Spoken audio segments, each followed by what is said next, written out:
Les damos la bienvenida al episodio número 12 de Esto no es un podcast. Mi nombre es Úrsula Manrique y me acompaña mi colega y amiga Romina Panelo. Hola Romy, ¿todo bien? Hola, ¿cómo va? ¿En cuarentenados, en cuarentenadas? Sí, bueno, pero bien, ¿no? Bien. No sé vos, pero cada día es diferente. A veces en la vida habitual todos los días son iguales y ahora no. Sí. Es bueno eso. Son todos iguales, pero como internamente, emocionalmente, viste, como que... Claro, emocionalmente hay más altibajos. Está bien. Vamos a hablar hoy de un tema que tampoco hemos tocado hasta el momento, que tiene que ver con el arte y que tiene que ver sobre todo con las imágenes, me parece, ¿no? Con el universo más vasto que son las imágenes. Estamos hablando de la fotografía. Vamos a intentar hablar de todo. Sí, la fotografía. O sea, no sé si vamos a charlar tanto sobre si se considera o no arte. Creemos que los que escuchan este podcast creen que sí. Por supuesto. Esperemos que sí. Pero creo que es más una discusión un poco filosófica también, ¿no? Me parece. O estética, podemos decir. Ajá. Pero sí, súper interesante ese tema. Me reinteresó investigar sobre esto porque nosotras en la facu como que lo vimos, pero no tan profundo, ¿no, Ursu? Claro. Y me gusta investigar. No con tanta profundidad, sí tiene que ver para mí con todo el universo de imágenes con el que siempre nos estamos codeando. De hecho, la fotografía hoy por hoy es con la que más nos codeamos. Sí, total. Más que la pintura o más que otras. Entonces es interesante hablar de esto. Podríamos empezar por el comienzo, podríamos empezar por cómo nació la fotografía, cuál fue el contexto. Que re necesitamos ponerle un comienzo a todo. Claro. Una fecha de nacimiento.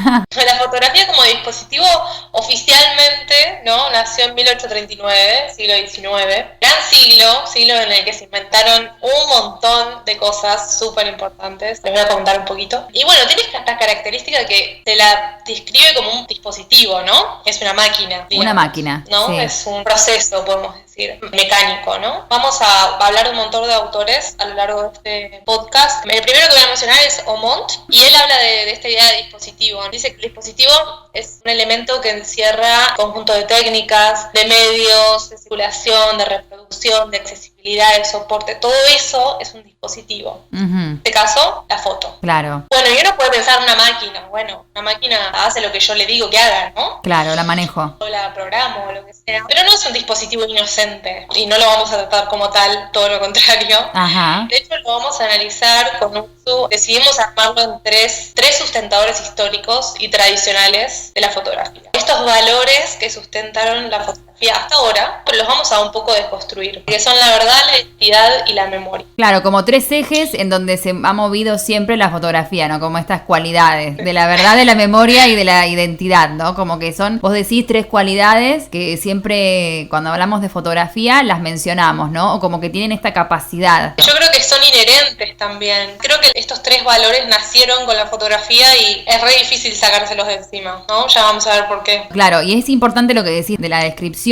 de este dispositivo fotográfico. Hay otro autor que se llama Schaeffer. Él dice que siempre va a partir de la descripción del dispositivo fotográfico y que el análisis que hagamos tiene que partir de esta especificidad físico-química de la producción de la imagen, porque no es una imagen que se produce del mismo modo que una pintura, ¿no? Tiene un estatuto, dice él, de impresión. Entonces la materialidad que tiene la fotografía va a crear su especificidad, que es esto, ¿no? La imagen fotográfica, porque esta imagen es una impresión química. Exacto. Sí, de hecho, el análisis sobre la fotografía, o cuando se habla sobre fotografía, hay una intención de llegar a esta esencia, ¿no? Muchos dicen que, bueno, tiene que ver con este dispositivo, con que es una cámara, con que es una máquina, con que tiene un proceso particular. Claro, como que eso no se puede separar de esta imagen, ¿no? Porque es la grabación de una señal que es visible y está extraída a su vez de una realidad que es diversa. O sea, es importante saber de dónde sale la fotografía, que es de este dispositivo. Así es. Dijimos que nació en 1839. Antes de eso hubo miles de intentos, ¿no? De experimentos desde 1820 aproximadamente,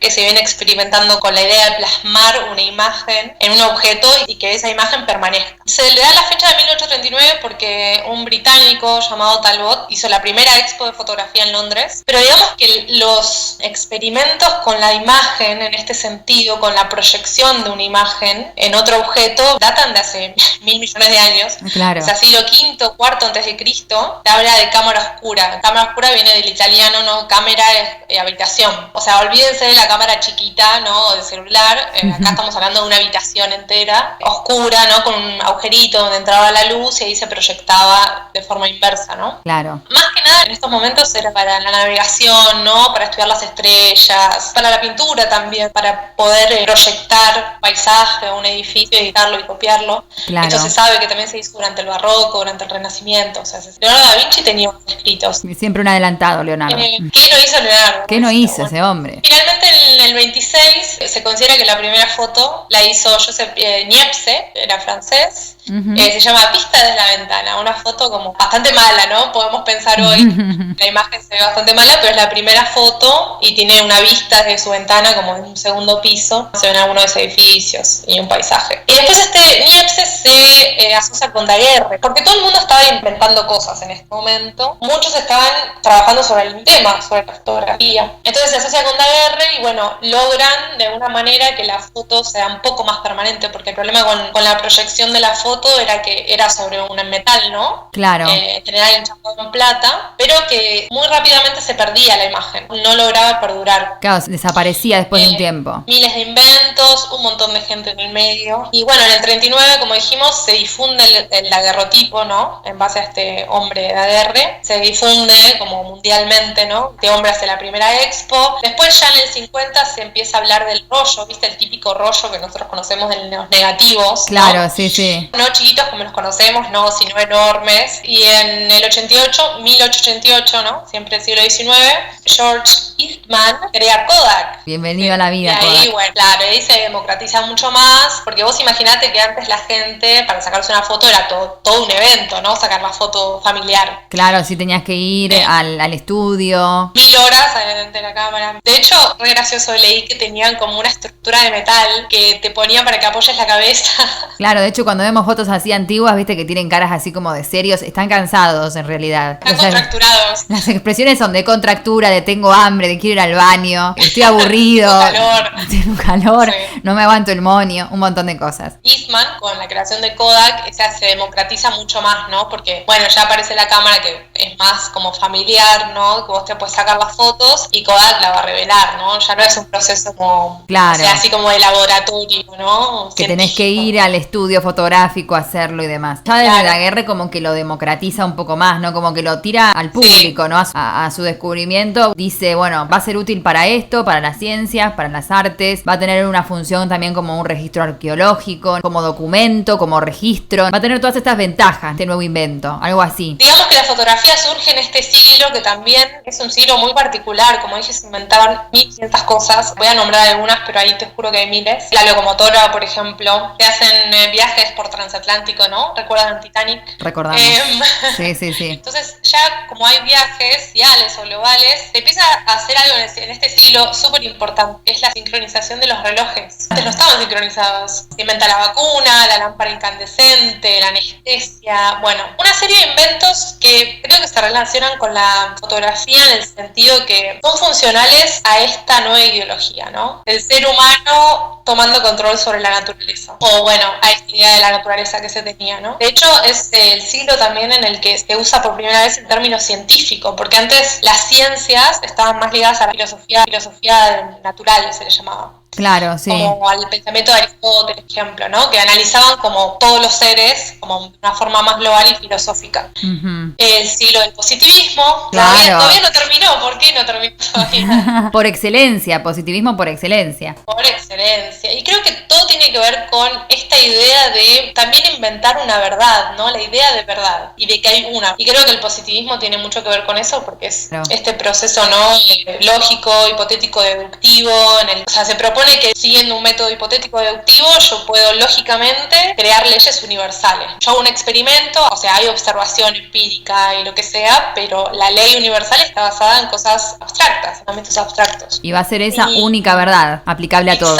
Exacto. Y pensamiento es, bueno, si A más B es igual a C, siempre las A que suman a las B van a ser C. O sea, a eso se refiere, en un sentido muy reductivo, obviamente, pero básicamente es eso. Y también viene aparejado la idea de orden y progreso. Esta idea de orden, clave, catalogar, ponerle nombre, clasificar, ¿no? Todo esto tiene que ver con esta idea de verdad y con todo este siglo de invenciones. Y bueno, la fotografía surge acá, creo que no accidentalmente para nada, y al principio está al servicio de esta verdad, ¿no? Por supuesto, algunas cosas ya fueron cayendo como bajo el dominio exclusivo de la fotografía, todo lo que tiene que ver con la información a través de retratos o de paisajes, en lo que tiene que ver con las noticias, y como vos decías, otra que tiene que ver con la función de registro de documentos y también de obras de arte, ¿no? Que antes había dibujos ilustrativos o grabados de las obras de arte, y ahora hay fotos de estas obras de arte. Hay un autor que se llama Ivins que dice que del mismo modo que la naturaleza imitaba al arte, ahora empezaba a imitar la imagen obtenida por la cámara. Entonces, aunque la foto siempre esté lejos de ser una información perfecta, él dice que nos va a decir muchas más cosas que cualquiera de los viejos procedimientos gráficos. Entonces, como que paulatinamente empieza a tomar la fotografía ese lugar. Sí, como que la fotografía en este momento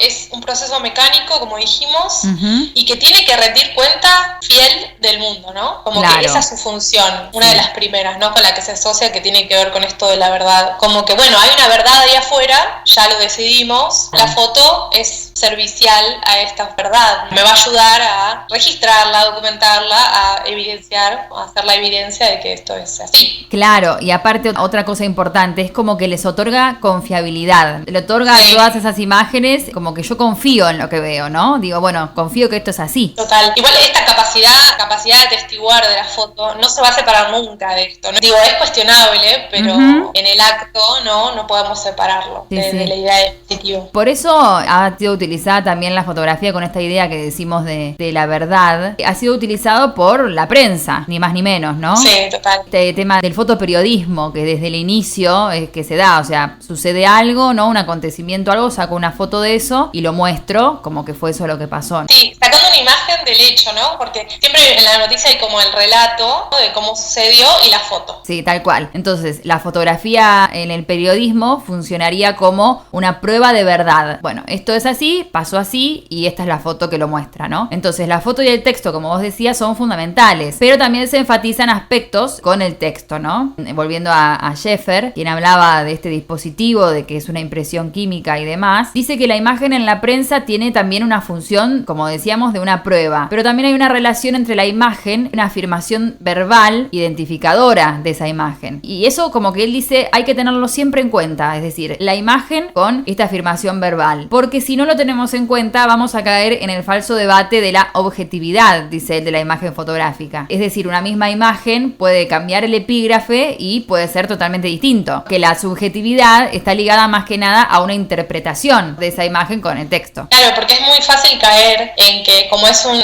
proceso mecánico, que es objetivo, ¿no? Claro, es una imagen como que el hombre no puso mano ahí, no es como la pintura, ¿no? O la escultura, cualquier otro tipo de arte, incluso el cine, ¿no? Con el fotomontaje, pero acá el acto como mecánico fácilmente te hace caer en que, bueno, es objetivo. Esta idea de imagen arqueropoética, ¿no? Claro, sin intervención de mano humana, ¿no? Claro, el manto de la Verónica es el ejemplo, ¿no? Más conocido. Un día vamos a hablar de las imágenes arqueropoéticas, es muy interesante. Sí, pero bueno, sí, y también esto lo separa del arte, ¿no? Pero bueno, respecto a lo de las noticias es tal cual, y está bueno el ejemplo que decís, que hay que tener en cuenta el epígrafe. Sí, puede cambiar, de hecho ha pasado en muchos casos, que una misma foto poniéndole abajo otra descripción, otro epígrafe, cambia totalmente nuestra visión sobre esa foto, es la misma. No, además, al interpretarlo como objetivo, también estás diciendo que no hay una interpretación, ¿no? Que no hay una jerarquización en la imagen. Sí, sea noticia o no, igual siempre hay una jerarquización y una interpretación, una mirada. Claro, siempre un recorte, ¿no? Yo tengo dos ejemplos, fotoperiodismo. Primero es Sara Facio, la queremos. Ella siempre trabajó asociada con Alicia D'Amico. No sé si alguna vez tuvieron la oportunidad de ver algunas fotos de Sara Facio. Seguramente que sí, porque ella hizo muchos retratos a escritores escritores conocidos y seguro que vieron fotos de ellas, pero no sabían que eran de estas dos mujeres. La típica foto de Julio Cortázar, que está con el cigarrillo, esa la sacó Sarafaz. Hizo miles, hizo de Borges, de Neruda, de Sábato, bueno, miles. Y bueno, no sé si puede entrar como foto de periodismo, es medio complejo, también es arte, ¿no? Creo. Por supuesto. Lo que ella no hacía era armar las fotos, sacaba siempre como natural y no las armaba, es como que ella iba, charlaba con el personaje o recorría el lugar que quería sacarle fotos y bueno, sacaba fotos y después hacía una selección y el revelado, ponele que había una especie de edición, pero era bien su mirada, ¿no? Hizo un libro de Buenos Aires, hizo los retratos de los escritores, una muy conocida es La Vuelta de Perón a Argentina, que estuvo expuesta en el Malvar, no sé si, bueno, ojalá hayan tenido la oportunidad de verla porque fue increíble. La Vuelta de Perón a Argentina y la muerte de Perón también. Siempre saca fotos en blanco y negro, pero son increíbles sus fotos. También tiene una serie que se llama Humanario, donde hizo unas fotos en hospitales psiquiátricos, en el Llano creo que lo hizo, esto durante la dictadura, pero increíbles. Y después una foto que creo que es emblemática en la cultura argentina, que es la foto que sacó José Luis Cabezas, Alfredo Yabrán. ¿La tienen? ¿Vos sabés cuál es la foto, no? Sí, es la que está él en la playa, ¿puede ser? Está en la playa, sí. Ahí está, en la playa con la mujer. Que parece una foto inocente encima. Totalmente una imagen totalmente cotidiana, sí. Familiar, ¿no? Ahí, aparte estaba en Pinamar, creo, o en la costa argentina, no me acuerdo exactamente qué playa, pero sí. Bueno, en este caso creo que el fotoperiodismo, como que esta foto saca a relucir un montón de otras cosas que no aparecen en la foto. Tal cual, sí. Sacó esta cara oculta, hasta ese momento oculta del poder y de la impunidad en la República Argentina, claramente. Que le costó la vida a José Luis Cabezas. Ni más ni menos. El poder de esa foto. Si quieren saber sobre Yabrán, averigüen. Hay un episodio del podcast Historias de Nuestra Historia, de Felipe Piña. Escúchenlo, tiene cosas copadas y hay uno sobre Cabezas. Pero bueno, nada, este hombre súper mafioso dice unas frases impactantes respecto a su imagen, su foto, antes de que José Luis Cabezas le saque la foto y dice como que, bueno, si me sacan una foto a mí, es como pegarme un tiro en la frente. El tipo no aparecía nunca en fotos, daba entrevistas y se hacían dibujos de él, como croquis, ¿viste? Como bocetos. Claro, sí. Acá también la importancia de la foto, ¿no? De la fidelidad de la foto. Yabrán estuvo acá, la foto, pero el dibujo como que no tiene el mismo peso, ¿no? Obviamente, es como lo que hablábamos antes de la confiabilidad, ¿no? De que una foto es mucho más confiable. Claro, esa frase tenía y después tenía la frase como ni la CIDE, porque él estaba muy con la CIDE, ¿no? Antimafia, que tiene una foto mía. Bueno, no daba fotos. José Luis Cabezas con su compañero de ese momento estaban haciendo una investigación, además de todo este negocio ahí turbio que tenía este hombre, y le sacaron la foto. Claro. Publicaron la foto. La prueba, el retrato ahí como una... Bueno, de que estaba ahí, ¿no? Más allá de todo eso es como el poder de esta imagen respecto a modificar la vida de la gente, de la realidad en realidad. Porque no solo le costó la vida a José Luis Cabezas, bueno, no vamos a decir que Yabrán se suicidó por la foto, pero digamos que su caso fue mucho más público y más seguido por la publicación de esa foto. Sí, increíble el poder de esa imagen, ¿no? Sí, tremendo. Re fuerte. Está buena la historia, después búsquenla. También algunas cosas que dijiste sobre el arte, porque cuando empezó la fotografía, la obra de arte se puso en crisis, ¿no? Claro, como decía, empezó la fotografía a reemplazar otras cosas que tenían que ver con el registro gráfico, ¿no? Como dijimos en otros episodios, el arte como que quería llegar a esta imitación, a la mímesis, ¿no? Completa. A la copia de la realidad lo más fiel posible, ¿no? La pintura supuestamente siempre desde los griegos se estaban planteando eso, o se ponían como objetivo este tema de la mímesis, y bueno, la fotografía lo hizo. Supuestamente era una imagen igual, lo mismo que el ojo percibe, ¿no? En esa realidad. Y además que se hacía mucho más fácil. Sí, la introducción de la fotografía en esos últimos años del siglo XIX, por supuesto provocó un cambio radical en todo lo que tiene que ver con la reproducción, con la publicación de obras de arte, que eso ya lo hemos hablado también en tema de la reproducción de la obra de arte, ¿no? La representación grabada de una pintura, por ejemplo, se limitaba solo a informaciones generalizadas sobre, bueno, esta es la iconografía, así es la composición, ¿no? Pero en realidad con la foto se aprecian mucho mejor todas las cualidades de esa pintura. Por supuesto que hay cosas que quedan afuera, eso siempre es discutible, ¿no? Obvio, no, y además que podés hacer una tirada mucho más grande, ¿no? Que podés reproducirla muchísimas más veces. Claro, sí, eso también fue muy importante. La capacidad que tiene la fotografía de poder reproducirse cantidad innumerable de veces. Y de hecho, bueno, había un fuerte rechazo de la fotografía, como considerarla como arte, ¿no? Por supuesto. Sobre todo al principio. Yo tengo acá unas frases de Baudelaire el famoso poeta, que dice, bueno, la fotografía acá, qué bien, como me felicita, ¿no? Sí. Todo el invento, pero dice, bueno, está al servicio de las ciencias, porque es diferente al arte, ¿no? Claro. El arte es como, es creación de la imaginación, es subjetivo, tiene que ver con el artista. Aparte tiene que ver con también el tema de lo artesanal, de la mano, de la factura. De la habilidad. De la habilidad, claro. Entonces como todo eso, bueno, acá se empieza a discutir. Estábamos hablando también en unos episodios pasados sobre el arte contemporáneo, sobre la banana pegada en la pared, ¿no? ¿Qué habilidad hay que tener para hacer esto? Bueno, y acá también se discutía, ¿no? ¿Qué habilidad hay que tener para sacar una foto? Apriete un botón y ya está. Eso es arte. Claro. Entonces tiene una función como registro arqueológico en la prensa, en las noticias, en la ciencia, estudio de retrato, como registro de una familia, por ejemplo, ¿no? Pero al principio siempre emuló esta imagen fotográfica los modos de composición de la pintura. Sí, de hecho, el sociólogo Bourdieu, él dice como que, bueno, en realidad no es que la foto sea objetiva. Él discute obviamente este tema. Dice, no es que es objetiva la imagen, sino que nosotros venimos trabajando este código del espacio,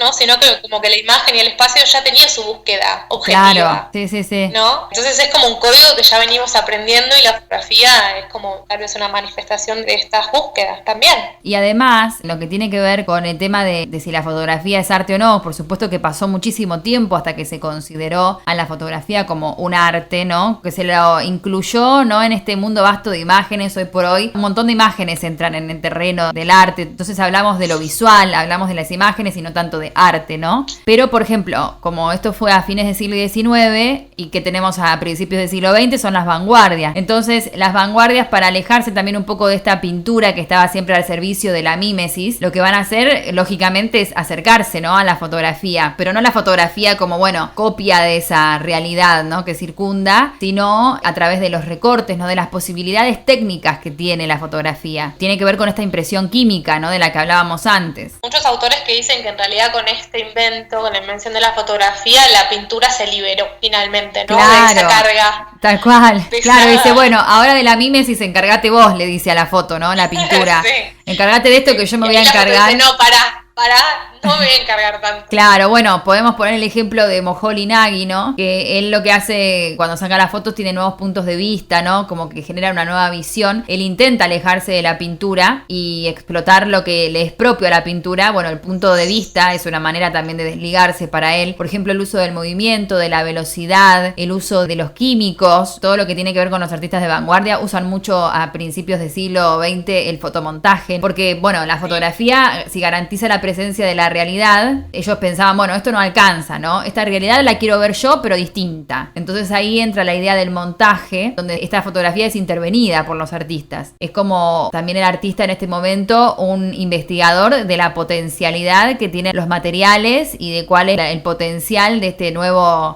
invento, ¿no? Dispositivo. Claro, de este nuevo dispositivo. Y bueno, por supuesto que aquellos que son teóricos de la fotografía que defienden este carácter también indicial, porque en la fotografía también se defiende lo específico del dispositivo, ¿no? Como en la pintura, lo específico de la pintura. Sí. Entonces aquellos teóricos de la fotografía que defienden el carácter indicial y antirrepresentativo de la fotografía, es decir, no, la fotografía no es solamente copia de la realidad o no es una simple impresión de la realidad, lo que hacen es que le confieren un lugar importante al fotograma. Moholy Nagy decía que el fotograma, que es esta imagen obtenida por acción de la luz sobre la superficie sensible, que, o sea, sin pasar por un objetivo, él decía, el fotograma expresa la naturaleza profunda de la fotografía. Eso es la fotografía, sin pasar por el objetivo. Después también recordemos los rayogramas de Man Ray. Man Ray, que también era un artista vanguardista, el que hace esculturas luminosas con este principio de exposición directa del papel sensible a la luz, nada más. Inventa estos rayogramas que pasan como radiografías, ¿no? Claro, vemos rayos que pasan, cosas que no se entienden bien qué son, que no remitirían, digamos, a algo específico de la realidad, ¿no?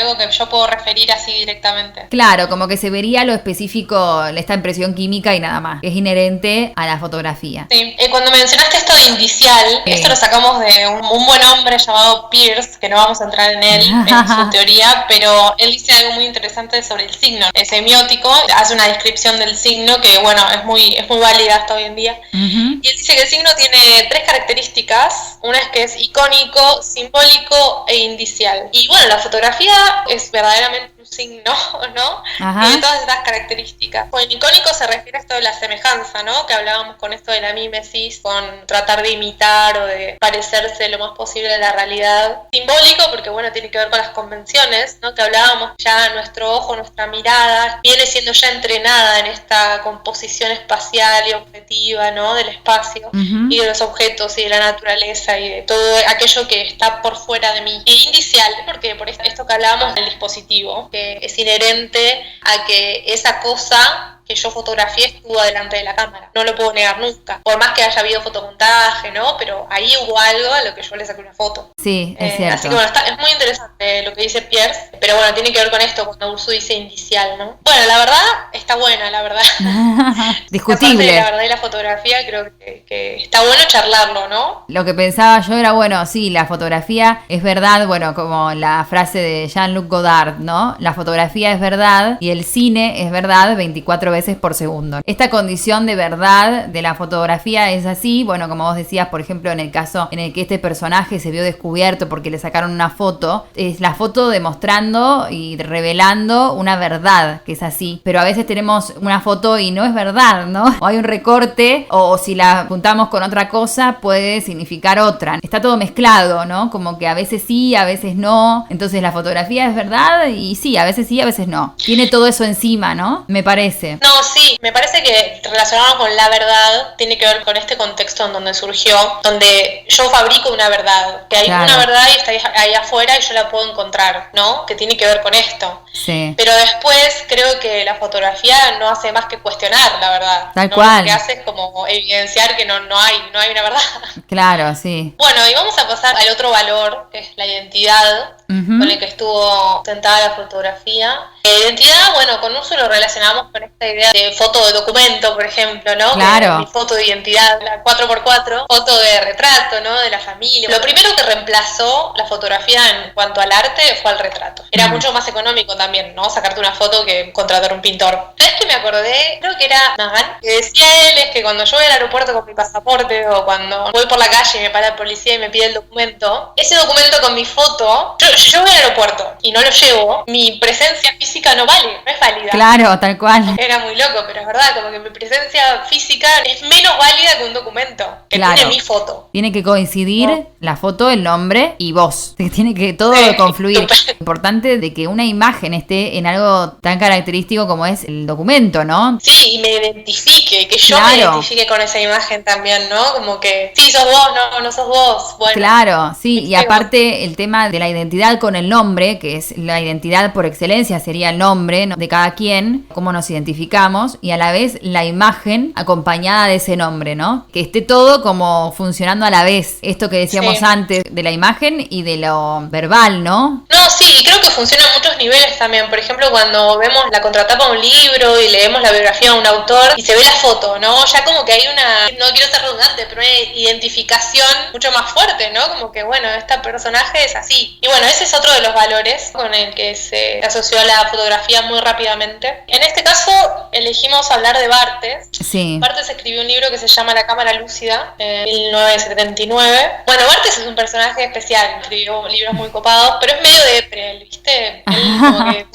no es pesimista, pero es medio como que no es una fiesta leerlo, la verdad. Claro. Pero dice cosas muy copadas. Él habla de la foto en general, o sea, no de retratos, pero de fotos donde hay gente. Habla más de personas cuando son fotografiadas. Y él, como todos los autores que hablan sobre fotografía, quieren buscar esta esencia, ¿no?, que decíamos de la foto. ¿Qué hace a la fotografía tan particular? Diferente al cine, diferente a la pintura, diferente a cualquier otra expresión artística o estética. Y él llega a la conclusión que dice que, bueno, la génesis para él no está en el dispositivo, como dicen otros autores, y en la reproducción mecánica, sino que su argumento es que la esencia de la fotografía, o lo que la diferencia de cualquier otra producción de imagen, es que la fotografía siempre oculta algo, y eso que oculta, para Barthes, es la muerte. Bueno. ¿Por qué dice la muerte? La muerte, Barthes bancó un poco. Bueno, dice que lo que oculta es la muerte y el paso del tiempo, o sea, muerte y paso del tiempo lo relaciona, obviamente, ¿no? Es una interrupción del tiempo la foto. Viste que se dice mucho como que la foto es lo único que capta el instante, ¿no? Ah, sí, sí. A diferencia del cine, que es foto en movimiento, la foto como te capta ese instante. Y él dice que esta interrupción del tiempo es como que separa el tiempo, pero a la vez genera una doble realidad, te desdobla la realidad. Ajá. Y para él esta interrupción tiene que ver con la muerte. Esto ha sido, dice él, ¿no? Como que ya no va a volver a aparecer este instante. Y al mismo tiempo, en ese mismo acto, nace una imagen. Claro, se va a otra dimensión, dice, bueno, que es la dimensión de la claro, fotografía. va a otro lugar. Como se corre de esto de que yo te decía, de la esencia que está en el dispositivo y lo lleva a otro lado como más existencialista. Tiene sentido con esto que siempre hablamos del tiempo, como que no tiene que ver ya con el tiempo que nosotros seguimos viviendo y la foto quedó ahí, está en otro tiempo. Sí, de hecho dice que solo adquiere la foto valor cuando surgió la desaparición reversible del referente, ¿no? A eso que yo le saqué la foto. Y en la muerte de ese sujeto, fotografiado, en la muerte esta, vamos a decir, simbólica, del instante de ese sujeto, fotografiado, se relaciona con este paso del tiempo. Y a cambio de la desaparición del referente, queda la intensidad, dice él, de ese instante o de ese sujeto o lo que sea. Y por eso él menciona a la fotografía como un espectrum, como más medio fantasma, ¿no? Claro, fantasma como también me suena a espectro, aparición, ¿no? Una aparición en un momento, como un flash. De hecho, la palabra flash me salió. Como, claro, como si fuera un instante y después que desaparece. Por eso el spectrum, ¿no? Sí. Bueno, en relación a esto dice algo me parece súper interesante, que dice que la fotografía repite infinitamente, que podemos reproducir la misma foto 1500 veces. La fotografía repite infinitamente aquello que no puede existencialmente. O sea, yo existencialmente no puedo volver a un segundo atrás. Es cierto. ¿No? Pero la foto lo hace. Pero es ese instante que para él está muerto. Aplausos. Claro, hablamos. Es cierto, mirá qué manera particular de verlo, ¿no? También, muy bueno. No, sí. Te digo, igual leer el libro es medio depresivo. Tiene unos capítulos que habla de la madre, porque analiza como las fotografías de su mamá. Dice algo muy copado también, cuando el sujeto va a ser fotografiado, se fabrica otro cuerpo, dice. Como que se va transformando de a poco, de adelantado en imagen, dice. Y que esto se vive como una angustia, ¿no? Como dice, bueno, una imagen mía va a nacer y la angustia que eso me genera. ¿Cómo quiero que esa imagen sea cuando nazca, ¿no? La imagen que se tenga de mí. El fundamento de la fotografía en este sentido sería como que hay una intención de lectura previa a que se suceda la imagen. Él dice como que, bueno, interrogo sobre mi cuerpo, sobre mi interior, empiezo como a modificarme interiormente. Esa foto se tomó, ¿no? Hubo alguien que sacó esa foto, pero a la vez yo fui fabricando también esa imagen desde el interior. Y cuando se genera es sólida, es inmóvil, ¿no? Como decíamos, el objeto foto, ¿no? Quedó ahí inmovilizada. En cambio yo sigo cambiante, dividido, todo lo contrario. Claro. Bueno, y él dice que en este proceso el sujeto deviene en objeto, ¿no? Tal cual. Y que toda esta experiencia, él dice que es una micro experiencia de la muerte. O sea que cada vez que te sacas una foto, claro. creo que tiene que ver con la idea más angustiante, ¿no? Que genera como esta ansiedad. Igual me identifico, como que hay una ansiedad en generar fotos todo el tiempo. Sí, tal cual, tiene que ver con eso. Me gusta esto de la idea de que hay un otro yo que es un objeto, ¿no? El objeto foto. Hay un objeto que tiene mi imagen. Es muy interesante. Hay un video que lo vamos a subir, obviamente, a redes. Que se Sí. llama, si lo quieren buscar, ¿Por qué me rompes? Es bastante largo, son como 30 minutos en YouTube, pero no importa. Si ven los primeros 7 minutos ya es suficiente. Que es de un profesor español que se llama José Luis Marzo, un profesor de fotografía, que les da a sus alumnos una tarea que es filmar, como ahí medio cámara oculta, un momento en el que, por ejemplo, yo voy a dar una foto de mi mamá, la llamo a mi mamá y le rompo su foto delante de ella. Y la gente se pone re loca, o como que, Claro. ¿qué? Como que dicen, ¿qué pasó? ¿Por qué rompes mi foto? Claro, claro. ¿No? Si bien esa foto no soy yo y esa foto es un papel y la puedo volver a reproducir y lo que sea, como que el impacto es re fuerte. Creo que hoy por hoy sí, una imagen fotográfica no es solo eso, ¿no? Como que todo el mundo tácitamente lo sabe, lo intuye, no sé. No puede ver su foto rota, ¿no? Claro, aparte es como que, ¿qué te pasa? ¿Qué te hice? ¿Estás enojado? ¿No? Sí, sí, sí.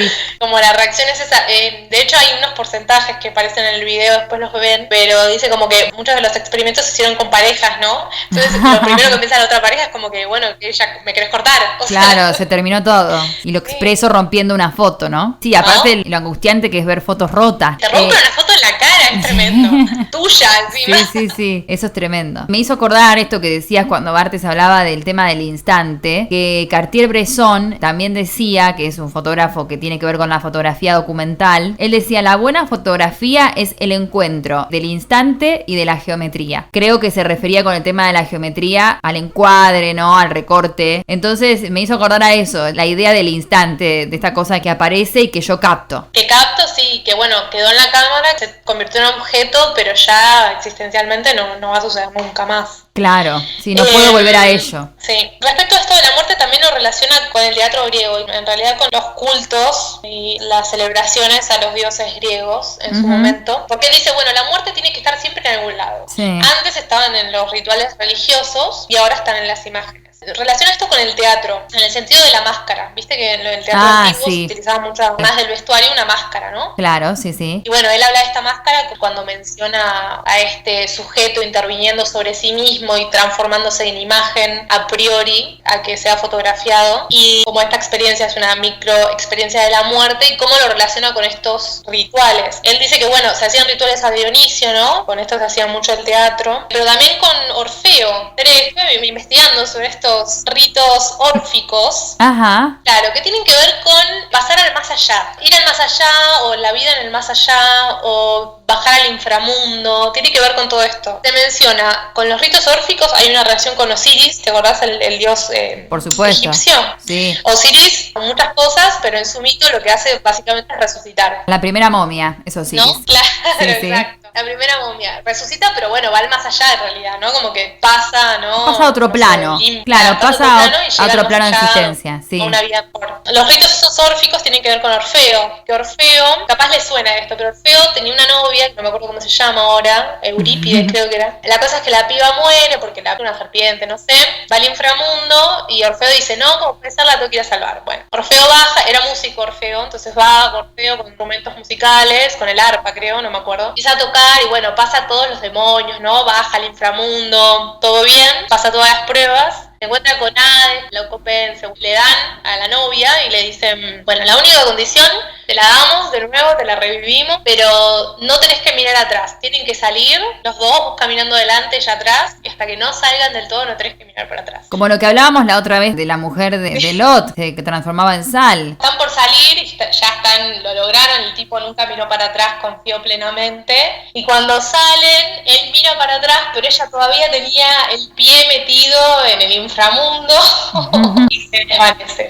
Re mala onda, pobre. ¿Se desvanece ella? Sí, creo que se desvanece. Ok. Es parecido, se transforma en sal, ponele. Así que nada, bueno, siempre sale mal estas cosas, pero la cosa es que el tipo va, ¿no? Va al más allá y vuelve a salir. Tienen que ver con esto. Bueno, lo relaciona con esto, con estos ritos que se hacían en tributo a Dionisio y a Orfeo, que tienen que ver con el teatro y con la máscara. Entonces, en relación a máscara, teatro, muerte, claro. con la idea de la foto. Interesante. El libro se llama La cámara lúcida, en contraposición a la cámara oscura, que hablábamos antes. La cámara lúcida también es un proceso para plasmar imágenes en papel, o proyectar imágenes para poder como calcarlas, copiarlas arriba. Esto no tiene que ver con una caja, sino con espejos, ¿no? Como reflejar la imagen y que caiga en un papel. Es un proceso parecido, pero él decide llamar a su libro La cámara lúcida porque se opone a esta idea del oscuro, ¿no? Él dice que la fotografía no tiene que ver con el objeto, tiene que ver con todo lo que no está en la foto. Y que, a diferencia de otros textos, él llama textos a cualquier otra producción, ¿no? Por ejemplo, no sé, a un cuento, a la literatura, a la poesía, incluso a la pintura, que me muestran un objeto borroso, discutible, me incitan a desconfiar, o sea, está la duda, o sea, está la posibilidad de que sea verdadero en los demás textos que dice él. En cambio la foto no, la foto me muestra todo, pero a la vez no me está enseñando nada. Muestra todo, pero hay un montón que no me está mostrando también. Tal cual. Me pareció muy copado. También la relación de esa imagen con otros textos, como él dice. Claro, porque por ejemplo que si a mí me describen algo en un libro, me describen una escena en un libro, yo me la imagino de una forma, pero no hay una forma de comprobar que esa sea la escena. En cambio cuando veo una foto, como que está todo ahí, se me está mostrando todo aparentemente, pero a la vez no. Interesante, muy bueno. Sí. Después, otro de los pilares de las cualidades que decíamos que eran inherentes a la fotografía es el tema de la memoria. Está relacionado un poco, me parece, con lo que vos decías, Romy, que Barthes mencionaba, de este instante, ¿no? Detenido en el tiempo, que ya no va a volver, al cual ya no vamos a poder acceder más, pero ahí está la foto, ¿no? Como para recordar. También pasa que ves una foto y dices, ay, no me acuerdo de esto. Claro, ¿cuándo se ¿No? sacó esta foto? Sí, no te lo acordás, pero ahí está la foto. Es como un disparador también, porque a veces si está la foto lo recordás, ¿no? Pero si ves la foto decís, ya me acuerdo. Entonces, este tema del recuerdo, bueno, de irse de vacaciones, de sacar una foto para recordar. Quiero recordar este instante, que la estoy pasando bien, que estoy mirando este paisaje, que estoy en este momento, en este lugar, y lo quiero recordar y saco fotos. En estos momentos actuales, de manera frenética.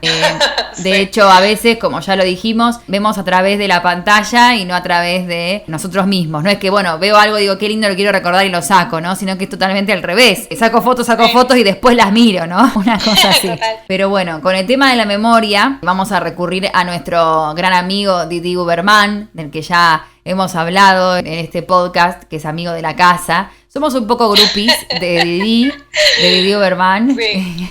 Bueno, él vino a la Argentina, hizo unas exposiciones y demás. Me gusta la idea de tener remeras que digan Didi. Me gustaría también a mí tenerla, a la remera. Didi Huberman, como dije, vino a nuestro país, hizo, que ya lo habíamos mencionado, me parece, una exposición que hablaba de las sublevaciones. En esa exposición mostraba 4 fotografías. Está muy buena la historia, ¿no? De estas 4 fotografías y cómo están relacionadas con esta idea que hablamos de la memoria, de la verdad y demás. Él habla de imágenes pese a todo, o sea, pese a todo, imágenes pese al infierno, por ejemplo, de Auschwitz. Pese a todo hay imágenes. Entonces él cuenta la historia que entre los prisioneros de Auschwitz había un grupo que se llamaba los Sonderkommando, que significaría algo así como el comando especial. Este Sonderkommando era un grupo de prisioneros que se ocupaba del exterminio de masas. Viniendo de las SS, digamos que es bastante lógico que tenían que ser los judíos quienes metiesen en los hornos a los propios judíos, ¿no? Estos miembros del Sonderkommando también eran prisioneros, sean como grupos, ¿no? Por ejemplo, era un grupo de 25 personas. Entonces, estos eran suprimidos al cabo de algunos meses y a esa escuadra que la sucedía como iniciación tenían que quemar los cadáveres de sus predecesores, ¿no? Así de siniestro era todo. Parte de todo su trabajo era el tema de entrar a los prisioneros a las cámaras de gas. Por supuesto, todo esto era en el más absoluto secreto. No dejaban que estos miembros del Sonderkommando tuvieran ningún contacto con los demás detenidos. Y el trabajo, o sea, para que tengan bien en claro, era manipular la muerte de millares de sus semejantes, porque ellos también eran prisioneros, ¿no? De judíos. Y eran testigos, por supuesto, de estos últimos momentos. Estaban obligados a mentir hasta el final. También eran testigos del proceso, ¿no? Por supuesto, sí. Y aparte de reconocer a los suyos, de no decir nada, de supuestamente también de ver quizás conocidos entre los prisioneros y después entrar a la cámara de gas y después que sucedía todo, sacar los cadáveres y llevarlos al crematorio. Ese era su trabajo. Se les ha preguntado, bueno, ¿qué significa, no? Bajo este sometimiento el verbo resistir, ¿no? El verbo sublevarse. Ellos intentaron rebelarse a todo esto, por supuesto fracasaron. Ninguno de los que intentaron sublevarse sobrevivió. Entonces hubo como otra llamada, ¿no? A resistir. Por ejemplo, todas las cosas que hacían era que decían lo que estaba pasando, lo escribían y lo ponían en botellas y después las enterraban en campos cercanos. Eran como botellas tiradas a la tierra, ¿no? En vez de tiradas al mar. Como el testimonio, ¿no? Claro. Después se encontraron, por supuesto, son documentos que son bastante ilegibles. Pero bueno, el objetivo era rescatar, arrebatar más que nada algunas imágenes a esta realidad. Entonces, un día los miembros de este Sonderkommando sintieron como esta necesidad, aunque sea peligrosa para ellos, de arrebatar a esta realidad imágenes, fotografías, para que fueran los testimonios de este horror y de la amplitud de la masacre. Porque todo esto era como inimaginable. O sea, hasta ese entonces nadie, por supuesto que esto había sido ejecutado, pormenorizadamente planeado y demás, pero nadie se imaginaba la posibilidad de que esto estuviera pasando, ¿no? Creo que se imaginaba, o sea, sí había un conocimiento de que estaban siendo llevados a la muerte. Claro. Pero creo que no se tenía la magnitud de cómo funcionaba esa maquinaria, esa fábrica, claro, porque realmente funcionaba como una fábrica. Sí, como una fábrica de muerte. Entonces dice Didi Huberman, dice, ¿cómo se arrebata, ¿no? Una imagen a todo este infierno. Es imposible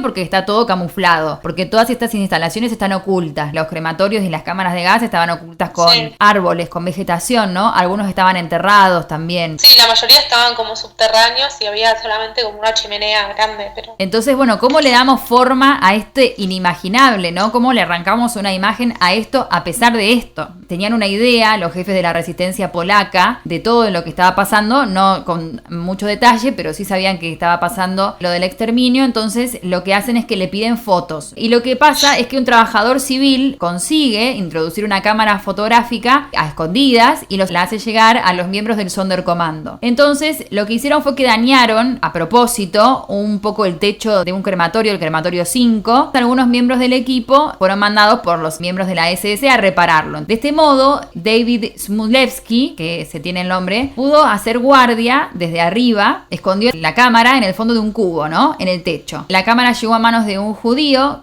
griego que se llamaba Alex, que no se sabe el apellido, no estaba bien identificado, que estaba un poco más abajo, y lo pone delante de las fosas de incineración. Lo que pasa es que el fotógrafo, para sacar las fotos, tuvo que esconderse en la cámara de gas cuando estaba pasando todo. Ya ni bien se habían retirado las víctimas de la cámara de gas, ahí es cuando tienen que sacar la foto. Son 4 fotos muy chiquitas, se ve como una pila de cuerpos y atrás el humo, ¿no? Algunas están más nítidas que otras, pero se ven. Entonces es como dice Didi, es como si el miedo hubiera desaparecido por un instante ante la necesidad de arrancar esa imagen, ¿no? A la realidad. Lo que vemos en la imagen es un trabajo cotidiano de los miembros de este equipo. El fotógrafo lo que hace es esconder la cámara en su mano o dentro del cubo. Entonces lo que hace es que se arriesga y sale del crematorio. Entonces bordea todo el muro y se ven como fotos que están sacadas. Es muy probable que las haya sacado mientras seguía caminando. O sea, se ven en movimiento. Toma 2 imágenes así muy rápido, sin mirar. Y en una de las imágenes, obviamente que no tiene una orientación correcta, entre comillas, ¿no? Se ve a un grupo de mujeres que parecen estar caminando o bien esperando el turno como para entrar en la cámara de gas. Y después la otra foto que se ve es solamente una sombra de un árbol, nada más. En el fragor del momento, ¿no? Sí, bueno, lo pudo, básicamente. Como pudo, claro. Y después Alex vuelve al crematorio, entonces le devuelve la cámara a David Smulevsky. Estaba esperando en el techo, vigilando a ver si cualquier movimiento de los SS. La operación no duró seguramente más de 15 o 20 minutos. Smulevsky va a colocar de nuevo la máquina en el fondo del cubo. Seguramente sacó el segmento del negativo, ¿no? De la película. Se va a llevar al campo central y después se va a sacar de Auschwitz dentro de un tubo de pasta de dientes, donde lo va a esconder Elena Danton. Era la empleada del comedor de las SS. Mucho tiempo después, el 4 de septiembre del 44, va a llegar a la resistencia polaca de Cracovia, junto con una nota escrita por 2 presos políticos que escriben: urgente, enviad lo más rápido posible 2 rollos de película de metal, podemos hacer fotos. Estamos mandando fotos mostrando detenidos enviados a la cámara de gas. Ahí más o menos habla de lo que representan estas fotos. La primera foto ilustra esto, la segunda esto y demás. Entonces dice, bueno, y por favor intenten enviarlas lo más lejos posible. O sea, ¿dónde más lejos, no? Entonces podemos, dice él, formar la hipótesis de que la resistencia polaca estaba bastante al corriente de esta masacre de los judíos. Lo que querían hacer era enviar estas imágenes a una zona más occidental del pensamiento, de la decisión política, ¿no? Donde tales cosas podían todavía ser llamadas inimaginables. Sí, a difundirlas básicamente, claro. A difundirlas lo más que puedan. Es muy interesante esta idea del tráfico de la imagen. Claro, y además, para refutar esto inimaginable, ¿no? Eso no puede llegar a pasar. Estos hombres se arriesgaron colectivamente a morir y lo que es peor, a sufrir torturas que estaba reservada para este tipo de tentativas. Arriesgar la vida por, como él dice, arrebatar una imagen y por contar lo que estaba pasando. Los nazis estaban muy convencidos de que las posibilidades del éxito de esta empresa también residía en el hecho de que nadie del exterior podía creérselo. Primero que no va a sobrevivir nadie, pero si sobreviven, decían, no te van a creer lo que pasó acá. Porque tampoco había pruebas de los cuerpos.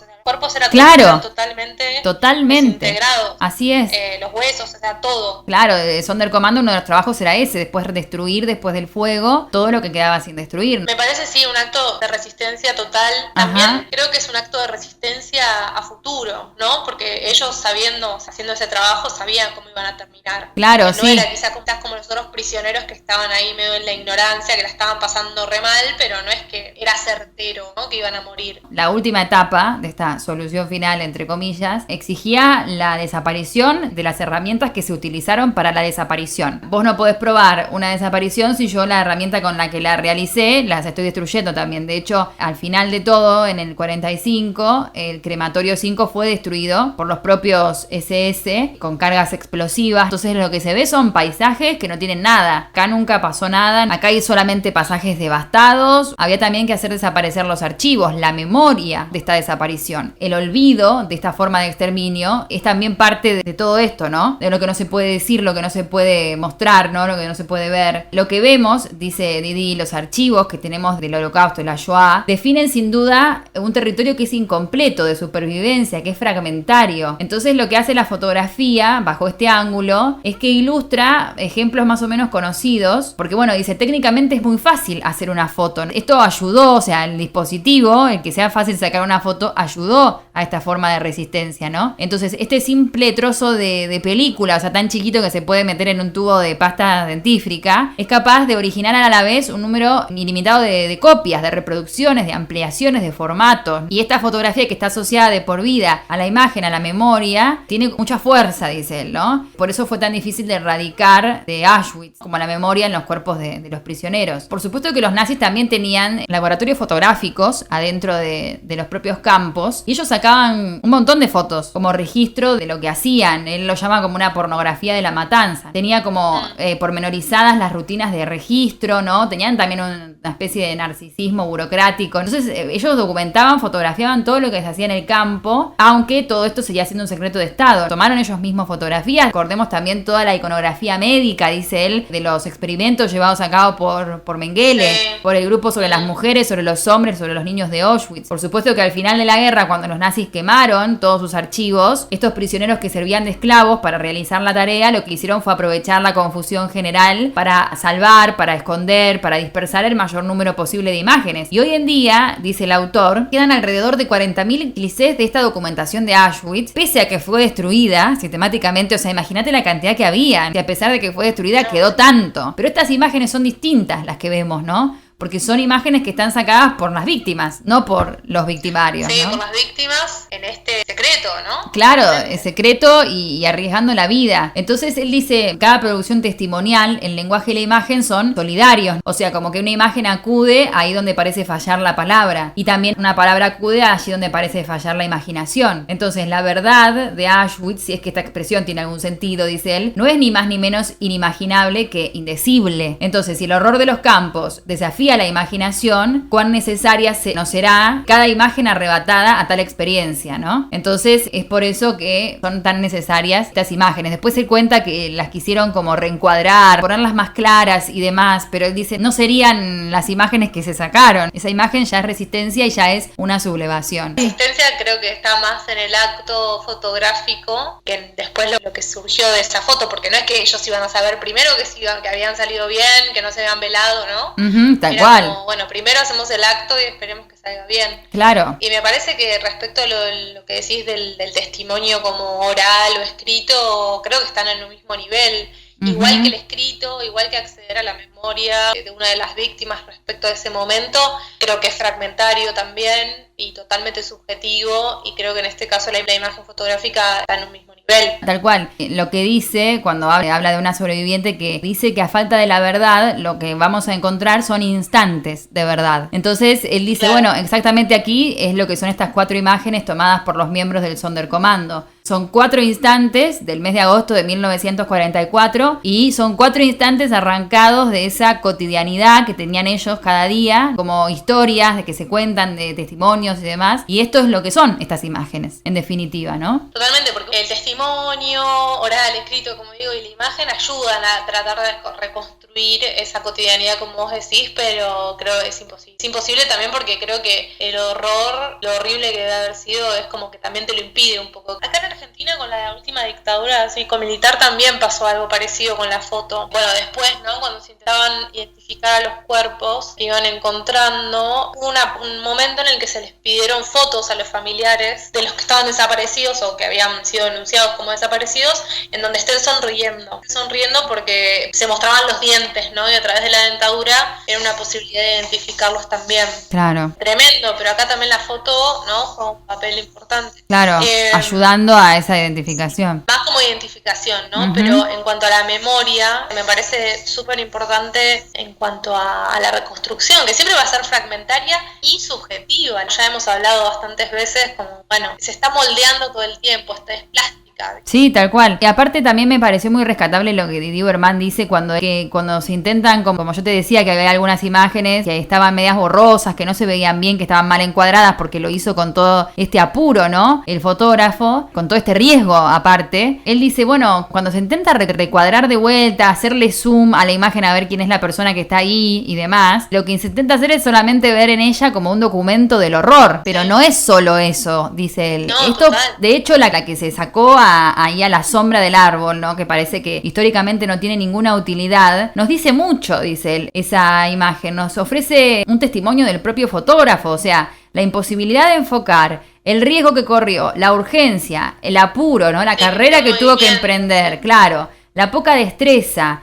Seguramente que lo estaba encandilando el sol, los nervios, todo eso dice la foto, decía Didi Berman. Y es cierto, esta imagen, dice, es como puro gesto, lo que vos decías, ¿no? Es puro acto fotográfico, sin enfoque, y nos permite comprender esta condición de urgencia en la que fueron arrebatadas 4 imágenes de este infierno que fue Auschwitz. Entonces, esta urgencia también forma parte de la historia, dice él, y es lo que me pareció más rescatable de todo. Tremendo que solo 4 fotos, después hay otras imágenes, pero 4 fotos sacadas por víctimas solamente. Sí. Respecto a todo lo que fue y a la cantidad de víctimas, que haya 4 fotos, Sí. 4 imágenes, ¿no? Es como fuerte. Sí, sí, como sí, que sí. claramente esa memoria es ínfima, pero sí, Así es parte. Pero es parte. La verdad que es muy interesante todo el trabajo que él hace con respecto a esto y con respecto a lo que decíamos de la relación de la memoria con la fotografía. Me habías comentado también de un grupo de Facebook que habías encontrado, que tiene que ver con esto de la memoria, ¿no? Sí, en realidad es un grupo de Facebook que ustedes, bueno, pueden solicitar unirse, es un grupo privado en el que la gente va subiendo fotos que encuentra en la calle, tiradas. Uno seguramente nunca se percató de esto, pero cuando va caminando por la calle o cuando está en algún lugar, encuentra fotos o encuentra negativos. El grupo se llama Negativos Encontrados, que no tiene nada que ver con la negatividad ni con la falta de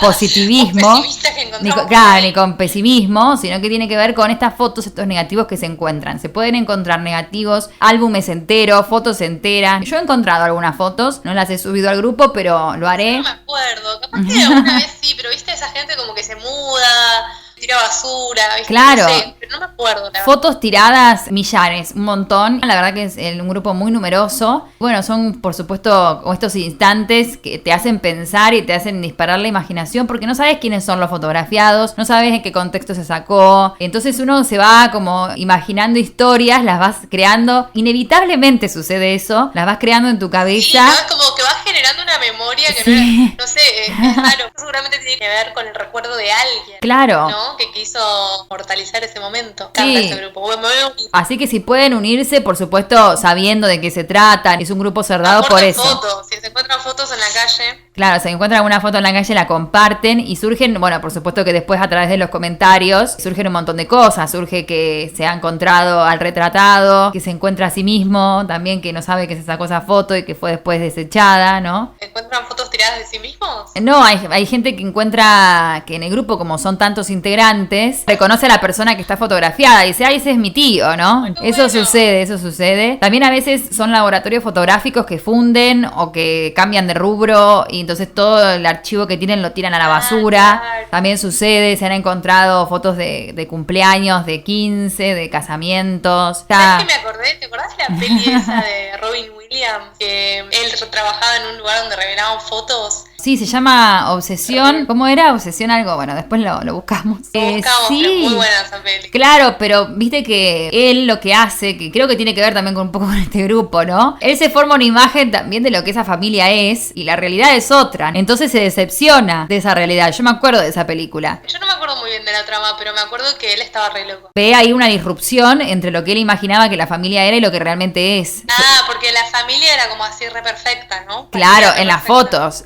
sí. Y él quizás que ansiaba eso también para su vida, pero en realidad no era tal cosa, ¿no? Está muy buena la película, mírenla. Tiene que ver con todo lo que genera una imagen. Y este grupo sirve también para fantasear acerca de otras realidades. Es muy bueno, si les gusta ver imágenes de extraños. Gente obsesionándose. Sí, la verdad que es un muy buen grupo para pertenecer. Lo recomiendo. Bueno, y un último tema que es como un poquito más actual. Quería hablar de un autor que habla un poco de postfotografía. ¿Qué es la postfotografía? Todo es post, ¿viste? Ahora postmodernidad. Post. Todo post. Bueno, este autor se llama Joan Fontcuberta, es español. Sí. Dice cosas muy interesantes. Él dice que, bueno, la posfotografía tiene que ver con dejar atrás estos valores que sustentaron históricamente a la fotografía, o sea, la verdad, la memoria y la identidad. Ir más allá de estos valores, que bueno, ahora hay otros valores que sustentan la fotografía, ya no son eso, bueno, una fotografía después de la fotografía. Él dice que nos tendríamos que renombrar como especie. Ah, ok. Dice que nos tendríamos que llamar en vez de Homo sapiens, Homo fotográficos. Dice que hay un tsunami de imágenes que tenemos que sobrevivir, como que el problema ahora es sobrevivir a la imagen, lo cual me parece muy copado porque creo que es verdad, a veces nos sentimos ahí avasallados, ¿no? Sí. Homo fotográficos porque somos productores y consumidores de imágenes, ¿no? Y él habla de la selfie. La selfie lo primero que fiesta, ¿no? Es que somos dueños, somos productores y consumidores de imágenes a la vez. Claro, sí, No sí. solamente somos consumidores de imágenes, sino que somos a la vez los productores, somos dueños de esos medios de producción de la imagen, de nuestra apariencia. O sea, no todo el mundo, pero la mayoría de la población global tiene un celular. Claro, sí, sí, tiene acceso. ¿No? Cambia un montón de cómo se generaban las fotos antes. Porque era más común ir a hacerte un álbum de fotos, ¿no? Ahora te lo haces en tu casa, digamos, con tu teléfono. Sí, sí, con mayor, menor calidad, pero sí, lo haces en tu casa. Bueno, ahora yo lo voy a resumir, pero él hace un análisis de, bueno, las fotos que se suben a las redes sociales. Tomó 3 redes sociales, Snapchat, Facebook e Instagram. Uh-huh. Y llegó a la conclusión, o sea, estadísticamente, que por día se suben a Snapchat 800 millones de fotos, a Facebook 350 millones y a Instagram 50 millones. Por día esto. Tremendo. Entonces él dice que, bueno, yo quiero mirar todas estas fotos que se subieron en un día. Por ejemplo, un segundo, ¿no? De todo ese día, de todas esas fotos, voy a tardar 39 años en verlas. Por favor, una vida. Esa es como la cuenta que hace. Entonces dice, claramente estamos haciendo imágenes que a fin de cuentas son invisibles. Claro. No puedo ver todas las imágenes, no sirven para mostrar. Entonces él dice como, bueno, acá como el acto fotográfico se convirtió en algo mucho más importante que lo que quiero mostrar, en este ritual. Es como decíamos, también me saco 1000 selfies, voy a tal lugar y saco 1000 fotos, lo que vos decías, ¿no? Y después las miro, después veo. Después elijo cuál mostrar. Es demencial, la verdad. Sí, es verdad, es verdad. Y eso que analizó 3 redes sociales y muchas más. No solo teoriza sobre fotos, sino que es fotógrafo. Tiene muestras muy interesantes. Entren a la página de él, googlean Joan Fontcuberta. Tiene un montón de exposiciones, yo rescaté 3 que me parecen interesantes. Una se llama Fauna, en 1985, fue la primera. Es como si uno entrase a un museo de ciencias naturales. Ajá. Está el esqueleto, ¿no? Del animal, quizás hay un dibujo, un boceto hecho por alguien que está observando en ese momento, algún registro, un documento escrito, un espécimen embalsamado. Claro. Entonces él hace todo este proceso, todos estos elementos están presentes en la expo y a la vez la foto. Pero este animal o esta especie es una especie fantástica, son animales inventados. Claro. Y como habíamos visto, un mono con patas de cabra, el mono o el murciélago con cuerno de unicornio. Hace un tratamiento para que parezca antigua, para que parezca vieja. Para que parezca que fue descubierta arqueológicamente, ¿no? Exactamente, pero es todo la forma, ¿no? La forma en la que se presenta es una forma científica. Sí. Pero lo que se está mostrando no es algo real. Es buenísimo porque copia, emula esta forma científica, pero lo que muestra es totalmente falso, ¿no? Entonces como que evidencia esta facilidad. Además hay una historia detrás, ¿no? Él como que escenifica todo en la investigación. Le dice, bueno, yo me puse a investigar sobre este naturalista, explorador, que le gustaba catalogar especies, que era alemán, que viajó a tal lado. Hace toda la biografía del tipo, que no existe tampoco el tipo. Genial. Sí, bueno, Sí. y descubrió esto, y tuvo problemas con tal, porque, bueno, no, hace todo como la biografía, como si fuese, no sé, Humboldt, por ejemplo. Claro, sí, sí, toda la puesta en escena. Toda la puesta en escena, pero no existe el tipo, digamos. Muy buena. Muy Después buena. tiene una que se llama Sputnik, en el 97 la hizo esta. Hace otra vez lo mismo, hace una biografía de un tipo que tenía una expedición al espacio, ¿no? Que viaja al espacio. Tiene una foto muy graciosa que está un astronauta ahí con un perrito en el espacio, muy graciosa. Pero también fotos del tipo saludando a presidentes, cuando se va en la nave, cuando vuelve, cuando está casado, ¿no? Toda esta ficción. Claro, como la recreación de una vida a través de las fotos. Claro, pero una ficción que se presenta como una realidad, ¿no? Buenísimo. Como nosotros estamos acostumbrados a que se nos presente un documento verídico. Algo es muy interesante porque dice, bueno, si yo te muestro toda la vida de esta persona a través de fotos, vas a creer que esta persona realmente existió, que hizo esto, ¿no? Solamente con mirar las fotos. Lo más interesante es que en todas las fotos, en todas las exposiciones o estas ficciones, estas narraciones que él arma, estos relatos, es él el protagonista. Ah, claro. Él es el explorador, él es este Sputnik que va a viajar, ¿no? Muy gracioso. Y bueno, la última se llama Sirenas, del 2006, que es parecida a Fauna, y hace también todo como una puesta en escena de que se descubrió esta sirena, que sería como el eslabón perdido. Claro, tiene la demostración de que existieron estos animales fantásticos, mitológicos, de los que siempre conocemos de sobra en la ficción, y él los documenta como que en realidad existieron. En esta de Sirenas saca fotos del espacio arqueológico, digamos, ¿no? De los huesos aquí, cuando están siendo descubiertos. Tiene como una página de una revista, como si yo te dijese, no sé, La Muy Interesante. Igual creo que la Muy Interesante fue bastante vanguardista respecto a esto, porque te tiraba noticias. Antes siempre había noticias de ovnis. Eso es otro tema. Los ovnis con las fotos y todo eso es otro podcast. Bueno, cuando vi la muestra esta de Fauna, de Fauna Cubierta, me hizo acordar mucho a cuando se hizo la operación del ovni, ¿te acordás? ¿Te acordás? El Alien. El Alien, claro, y que hubo una operación ahí, en vivo. Sí, yo me acuerdo que lo vi cuando era muy chica y me asusté muchísimo. Sí, era muy tenebroso. Era horrible y parecía real porque parecía que lo estaban viendo y operando y todo, sí. Pero bueno, ahí Chiche siendo humorista. Y ya hablamos muchísimo de la fotografía, de todas las posibilidades, y creo que no hablamos de todo el universo, ni de todas las posibilidades que tiene este dispositivo, y de toda la historia y de todo lo que ha pasado. Solamente mencionamos algunas cosas y fueron varias. Me re gustó este episodio porque me re gustó investigar sobre fotografía. Sí, aparte está bueno porque a veces intentamos también trabajar con imágenes a las que no siempre estamos acostumbradas. Solemos hablar mucho del arte, de la pintura y demás, y bueno, hablamos de escultura, hablamos de fotografía, así que estamos cubriendo casi todos los frentes, ¿no te parece? Vamos. No sé si vamos a cubrir todo lo visual. Todo el arte universal, ¿no? Claro. ¿Es que no? Todo el terreno de lo visual del mundo mundial. Pero bueno, estamos... Me encanta que esa sea nuestra meta. Cubrir lo visual del mundo mundial. Esa es nuestra meta. Hasta aquí entonces el podcast de hoy. Espero que lo hayan disfrutado. Como siempre, están nuestras redes para que puedan comunicarse con nosotras, intercambiar impresiones y también proponernos nuevos temas. Nos volveremos a encontrar, Romy, si te parece, en el próximo episodio de Esto No Es un Podcast. Te mando un beso grande. Y hasta entonces. Chau, chau.